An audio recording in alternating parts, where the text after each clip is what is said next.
안녕하세요. 큐오포입니다. 시설급여 재난사항 대응에 대해서 오늘 교육 드리겠습니다. 먼저 재난사항 대응에 대해서 아시려면 가장 중요한 게 뭐냐면요. 우리가 글을 읽고 이해하는 게 제일 중요해요. 제가 평가 업무의 이해도 말씀드리지만 항상 여기에 말하는 문구를 읽고 해석하는 게 제일 중요합니다. 정확하게 해석하는 게요. 자, 평가지표 22번 재난사항 대응에 대해서 말씀드리겠습니다.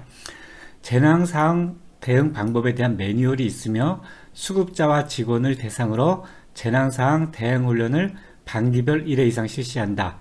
기록으로 평가하죠. 반기별은 어떻게 돼요?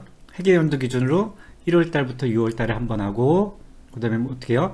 7월달부터 12월달, 그러니까 1년에 두 번 하면 되죠. 누굴 대상으로 해요? 수급자와 직원을 대상으로 훈련을 하는데 여기서 모든이라는 게 없죠. 제가 항상 평가면 할 때 모든이 있는 거와 모든이 없는 거를 말씀드렸죠. 모든이 없어요.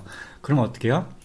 훈련 상황을 참여할 수 있는 수급자와 직원을 대상으로 하시면 되는 거예요. 그러니까 모든 직원이 다 할 수 없잖아요. 어르신을 케어하시는 분도 있어야 되고 상황에 따라 다르니까 그렇게 하시면 되는 거고요. 재난상황 대응 방법에 대한 매뉴얼이 있다. 이거는 재난상황에 대한 매뉴얼을 재난상황 대응 매뉴얼이 있어도 되고 안전관리 매뉴얼도 있으면 됩니다. 이렇게 해서 기록을 하시는데 그 기록에 들어갈 내용이 있습니다. 이게 내용이 뭐냐면 일자. 그러니까 재난상황 대응을 한 요 일자 기준은 어떻게 돼요? 반기가 나눠지죠. 상반기인지 하반기인지, 시간 몇 시부터 몇 시까지 했는지, 장소는 대부분 유용하겠죠. 참가자는 누구예요? 참가한 사람. 여기서 내용이랑은 뭘 말하는 거예요? 훈련 내용을 말하는 거예요. 여기서 말하는 게 훈련 실시예요. 교육하고 훈련하고 틀려요. 훈련이라는 건 뭐예요? 실제 그 상황에 대비해서 어떻게 우리가 대응하는지 거기에 대한 훈련 내용이 있어야 되고 그렇게 훈련하는 사진이 있어야 된다는 얘기입니다. 여기에 대한 확인 기준을 보시면 더 정확하게 나올 수 있습니다. 확인 기준을 보시면요. 어떻게 되어 있습니까? 훈련 실시 자료를 확인한다. 훈련 실시 자료가 요 항목들이고 사진이 필수라는 거죠. 그 평가 항목에 사진이 필수 있는 건 뭐예요? 재난사항 훈련밖에 없습니다. 그래서 재난사항 훈련이 사진이 필수라는 거, 요 항목을 꼭 이해해 주시면 됩니다. 그리고 어떻게 돼요? 여기서 말하는 사진에서 어떤 거예요? 그러니까 교육 및 소화기 사용 시험만 실시하는 거, 그러니까 소화기 사용 시험만 하는 거는 훈련으로 인정하지 않는다는 거예요. 그러니까 훈련으로 인정하는 건 뭐냐면요. 실제 상황을 고려해서 직원과 입소자를 안전한 장소로 대피시키고 유도하는 훈련을 포함해야 돼요. 그러니까 실제 상황을 고려한 데는 어떻게 해요? 진짜 119야 하고 불이 난 것처럼 상황을 연출하고 어떻게 해요? 어르신을 상태에 따라서 모시고 갈 수 있는 어르신이 있고 와상원전은 어떻게 해요? 여러 명이서 이렇게 모포에 싸서 움직일 수도 있고 휠체어로 움직일 수도 있고 이런 각 어르신별 상황을 고려해서 훈련을 해야 되고요. 그러한 훈련이 사진에 들어가야 된다는 내용입니다. 그럼 여기서 우리가 재난상황 훈련에서 여러 가지가 있잖아요. 근데 소방훈련 있죠. 소방훈련만 상반기, 하반기 계속 하셔도 돼요. 왜냐면 이거는 중요하기 때문에 반복적으로 소방훈련을 상반기에도 하고 하반기에도 하고 내년에도 하고 내후년에도 한 가지만 하셔도 됩니다. 그 외에는 할 수 있는 게 뭐예요? 그 외에 할 수 있는 거는 제가 볼 땐 특별한 게 없고요. 소방훈련을 주로 하시고 지진 시 어떻게 대응하는 거, 요 정도만 하시면 될 것 같습니다. 두 번째 방법에 대해서 말씀드릴게요. 화재, 지진 등 재난사항 대응 방법을 직원이 숙지하고 있다. 면담이죠.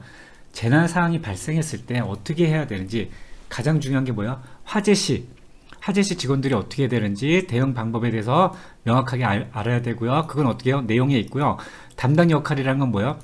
우리가 화재가 발생했을 때 우왕좌왕하면 안 되거든요. 그럼 담당자별로 역할을 나누셔야 돼요. 크게 보면 가장 좋은 게 뭐냐면요. 종사자별로 역할을 한다고 생각하시면 돼요. 요양보호사님은 어르신을 케어하니까 어떻게 해요? 어르신 상태를 잘 알잖아요. 그래서 이 어르신이 움직임이 이동이 가능히 대피한지 아니면 와상 어르신 어떻게 해요? 혼자 이동을 못 시키죠. 이래서 요양보호사님은 대피하는 거로 하고요. 담당 역할을 하고 그 다음에 뭐가 있습니까? 간호사님이나 물리치료사님이 계시면 어떻게 해요? 이분은 어르신에 대해서 응급구조, 그러니까 구조에 관련된 일을 하셔야겠죠. 소방관이 왔을 때 소방관한테 인계를 한다든가 간단한 간단한 간호처치를 하신다든가 이런 걸 하셔야 되고요. 또 뭐가 있습니까? 불이 났으면 어떻게 돼요? 어르신을 피해시키지만 불을 꺼야 되잖아요. 소아진압반이 있어요. 소아진압반은 보통 남자분들이 많이 하시니까 뭐 시설장이라든가 뭐 사회복지사 이분들이 내가 소아진압을 한다. 초기 났을 때 어떻게 해요? 119에 연락을 하고 소화기를 가져와서 불 끈다. 이렇게 담당 역할을 하시면 되고요. 담당 역할에 대해서 기준을 만들어 놓으시고 매뉴얼화 하시면 됩니다. 그리고 중요한 건 뭐예요? 소화 설비 및 경보 설비 위치 뭐 당연히 아셔야겠죠. 불났을 때 내가 소화기가 어디 있는지 아셔야 되는 거고 경보 설비가 어디 있는지 누르셔야 되겠죠. 그리고 우리가 대피할 때 어떻게 해요? 아무 데나 대피할 수 없잖아요. 어르신이 최단 거리로 비상구로 대피하거나 엘리베이터를 타지 않고 계단으로 내려가는 이러한 것들을 다 아셔야 되고 이런 게 훈련 내용에 있으면 됩니다. 자, 3번은 뭐예요? 2번은 면담으로 하시니까 그대로 제가 말한 거 정도만 대답을 하시면 되고요. 3번 화재, 지진 등 재난사항 발생 시 적절하게 저할 수 있다. 시연이죠. 시연이라는 건 딱 하나밖에 없습니다. 이 평가 항목에 뭐예요? 소화 설비 작동 방법 숙지. 이거는 누가 해야 돼요? 모든 종사자가 소화 설비 작동을 할 수 있어야 됩니다. 기준을 보시면 직원이 소화기, 소화전 등 소화 설비 작동 방법을 숙지하고 있는지 시연한다. 소화기는 뭐예요? 시연한다는 건 뭐예요? 우리가 소화기를 안전핀을 뽑고 바람을 등지고 불난 곳을 뿌리는 거 있죠? 그거를 시연하는 거고 소화전은 어떻게 해요? 소화전은 우리가 물, 호스로 감겨 있는 거를 어떻게 뽑고 하는지 하는 거고요. 소화 설비는 어떻게 해요? 장소가 어디 있고 버튼을 어떻게 누르는지 이렇게 시연을 하셔야 됩니다. 요게 이제 평가 항목이고 요걸 정확하게 이해하셔야 되고요. 재난사항 매뉴얼은 저기 뭐 안전관리 매뉴얼도 되고요. 재난사항 매뉴얼이라고 하시면 돼요. 그래서 관련된 걸 보시면 우리가 제가 자료를 보면은요. 이게 재난사항 대응 매뉴얼이거든요. 케어포 8-7의 자료실에 있습니다. 이 자료만 있어도 됩니다. 재난사항 매뉴얼 이 자료를 보시면 되는 거고요. 여기 맨 끝에 보면은 제가 이제 만들어 놓은 게 화재 훈련 시나리오를 만들어 놨거든요. 요걸 참조하셔서 화재 훈련을 하시면 되고요. 재난사항 훈련 매뉴얼이 있으면 됩니다. 그리고 또 어떻게 해요? 노인복지시설 안전관리 매뉴얼이 있죠. 요거를 안전관리 매뉴얼을 참조하셔도 됩니다. 이렇게 하시면 되고요. 그리고 중요한 건 뭐예요? 우리가 항상 제가 이제 평가를 받아보면은 교육사진을 넣으시는 분들이 있어요. 뭐 코로나 때문에 뭐 소방관을 불러서 훈련을 못해서 교육사진을 찍었다. 이거 안 됩니다. 교육사진 절대로 안 되는 거예요. 뭐를 하셔야 돼요? 훈련 사진 해야 돼요. 코로나랑 관계없이 항상 어르신을 모시고 피난하는 훈련 사진이어야 됩니다. 그럼 어떻게 돼요? 우리가 훈련 사진이 이 사진 내용을 훈련 사진인지 아닌지 보려면 어떻게 돼요? 사진을 연출을 잘 하셔야 돼요. 그래서 어르신을 업고 뛰는 거, 들고 뛰는 거 이런 내용이 있어야 됩니다. 그리고 여기서 또 뭐예요? 참가자죠. 모든 직원이 안 붙었으니까 훈련에 참여하시는 분들만 참가를 하시면 됩니다. 그리고 재난사항은 담당자별로 하시고요. 소화설비 및 종사자가 숙지를 하시면 됩니다. 이렇게 평가 매뉴얼을 정확하게 이해하시면 되고요. 다시 한번 정리를 하면은 자, 화재, 지진 등 재난사항에 대비할 수 있는 훈련을 실시하시면 됩니다. 어떻게 해요? 반기별로 하시는데 기록이 있어야 돼요. 일시, 장소, 참가자. 참가자는 참가하신 종사자하고 어르신만 있으면 되고요. 내용은 뭐예요?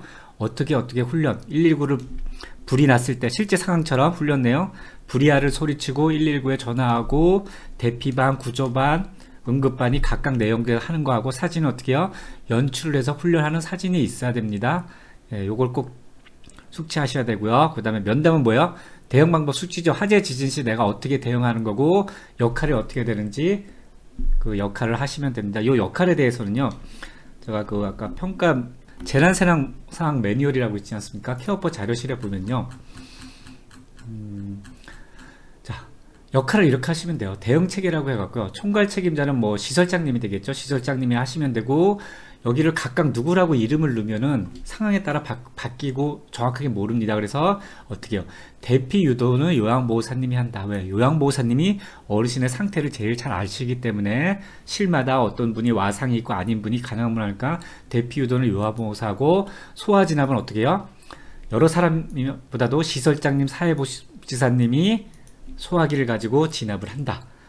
구조구급반은 어떻게 해요? 초기에는 이 소아 진압에 힘을 써야겠죠. 같이 시설장님, 사회복지사님, 물리 간호사님이 이 소아 진압에 쓰를 쓰지만 나중에 소아 어르신이 대피한다면 어떻게 돼요? 간호사님은 이 구조공과는 그 구호 조치 및 장소, 어르신들을 안전한 곳으로 옮기는 이런 역할을 하셔야 됩니다. 그래서 이렇게 세 가지 종사자의 업종별로 이렇게 분리를 하시고 이걸 인지시킨 다음에 실제로 훈련 상황에서 각각이 맡은 역할을 하는지, 대피 유도반에 제대로 하는지, 피난 쪽으로 정확하게 피난을 유도하는지, 예, 안전구역으로 정확하게 대피시는지, 소아 진압반이 정확하게 소화를 하는지, 구조반이 하는지, 각각의 이렇게 실제로 상황이 발달하면은 대응하기 힘들잖아요. 막 진짜로 불이 나면은. 정확하게 하기 위해서는 어떻게 돼요? 계속 연습을 하셔야 됩니다. 이렇게 하시면 되는 거고요. 그래서 재난시 담당자 역할은 그 매뉴얼을 보시면 되고요. 대피시설 정확하게 아시고, 시연은 어떻게 해요?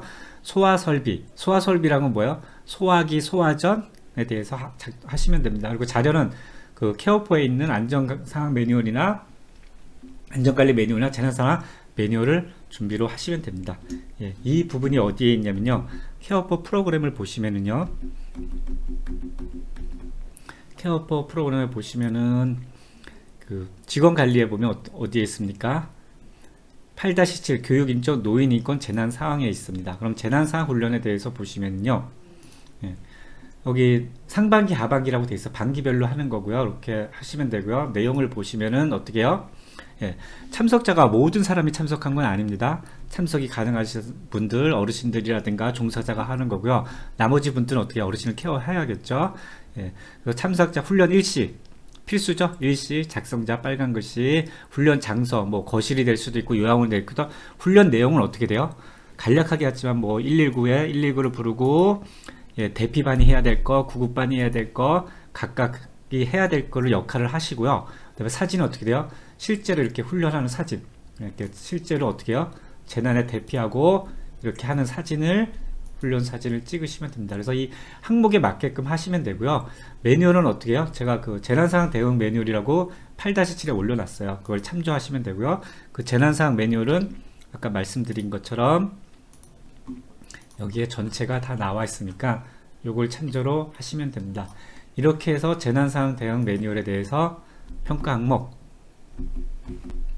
대해서 설명드렸습니다. 감사합니다.